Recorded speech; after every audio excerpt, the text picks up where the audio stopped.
In the heart of France, in the early 15th century, a stage was being set for a pivotal moment in history. This was a time of upheaval and discord, a period marked by the notorious Hundred Years' War. England and France, two great powers of the medieval world, locked in a bitter struggle that was as much about political supremacy as it was territorial possession. In the midst of this turmoil, a key player emerged from the shadows. The Dauphin, the future Charles VII of France, was a figure of hope for a nation in distress.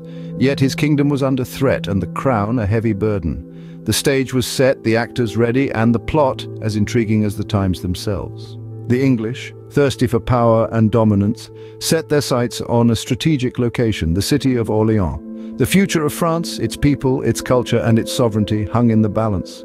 In October 1428, the English forces, under the command of the Earl of Salisbury, began their siege on Orléans.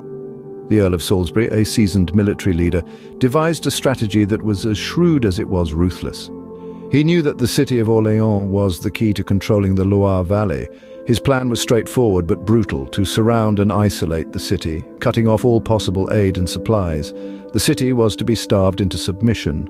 The English forces began constructing a series of fortified camps and blockades around the city.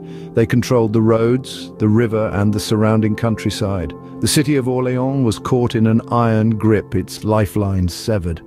Despite the dire circumstances, the French put up a fierce resistance. The city's defenders rallied, determined to hold their ground against the English onslaught. They knew the stakes. If Orléans fell, France could fall with it. In the midst of the siege, a dramatic twist occurred. The Earl of Salisbury, while overseeing the fortification of the English positions, was struck by a cannonball. The commander of the English forces, the architect of the siege, was gone. His sudden death sent shockwaves through the English ranks. The Earl's demise was a severe blow to the English morale. The iron discipline and resolve that had characterized the English forces seemed to crumble in the wake of their leader's death. The French, on the other hand, saw this as a divine intervention, a sign that the tide of war might be turning in their favor. Yet the English were not so easily defeated. They regrouped, rallied, and continued their siege.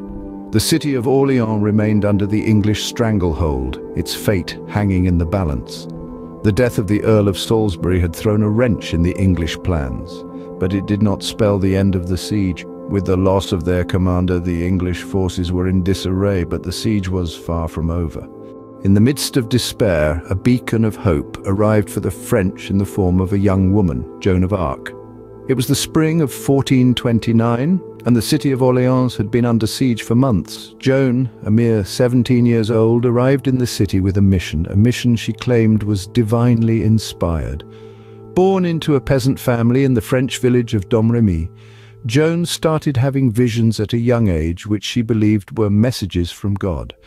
By the time she was 16, these visions became a calling, a divine mandate to liberate France from English rule and to see the Dauphin, Charles VII, rightfully crowned as king. Joan's arrival in Orléans was a turning point in the siege. Despite her youth and lack of military training, she possessed a charisma and a fervor that were infectious. She rallied the despondent French troops, inspiring them with her conviction and her unshakable faith. Joan was not just a figurehead, she was a leader in every sense of the word. She participated in councils of war, advising on strategy and tactics based on her claimed divine guidance. Joan's strategic contributions to the French resistance were significant. Her insistence on aggressive offensive action was a departure from the cautious approach that the French had been taking. She led the troops into battle, carrying her banner, not a weapon, standing as a symbol of hope and courage. Her presence on the battlefield did not just boost the morale of the French soldiers, it also unnerved the English, who had never before faced an adversary quite like Joan. On the 8th of May, 1429, after 6 months of intense battle, the Siege of Orléans came to an end. The final phases of the siege were fraught with tension and uncertainty, but the tide began to turn in favor of the French. The English, once formidable and seemingly invincible, were on the back foot. The French, under the charismatic leadership of Joan of Arc, orchestrated a series of counterattacks that gradually weakened the English grip on the city.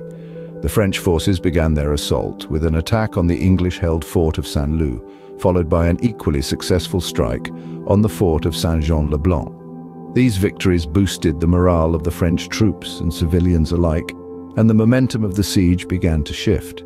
The English were not to be easily defeated, however. They attempted to regain their foothold by launching an attack on the French at the fort of Les Augustins. But the French, emboldened by their recent successes, repelled the English forces in a decisive victory. The final nail in the coffin for the English came with the French attack on the fort of Les Tourelles. After a fierce day-long battle, the English were forced to abandon the fort, marking the end of the siege. The English withdrawal was a significant turning point in the 100 Years' War. Their stronghold over France was beginning to crumble, and the French were on the path to reclaiming their kingdom.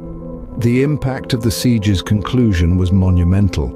It was more than just a military victory for the French. It was a symbol of hope and resistance against a seemingly invincible enemy. It marked the beginning of a series of French victories that would eventually lead to the end of English rule in France. With the lifting of the siege, the path to the French crown was clear for Charles VII, and the fate of France forever changed. The Siege of Orléans was more than just a battle. It was a turning point in the history of France. It was a time of high stakes and shifting powers where the fate of a nation hung in the balance. The siege itself was a grueling endurance test, with both sides pushing their limits in a desperate struggle for control. Into this fray stepped Joan of Arc, a figure of inspiration and indomitable spirit. Her arrival galvanized the French forces, turning the tide of the siege and ultimately leading to their victory.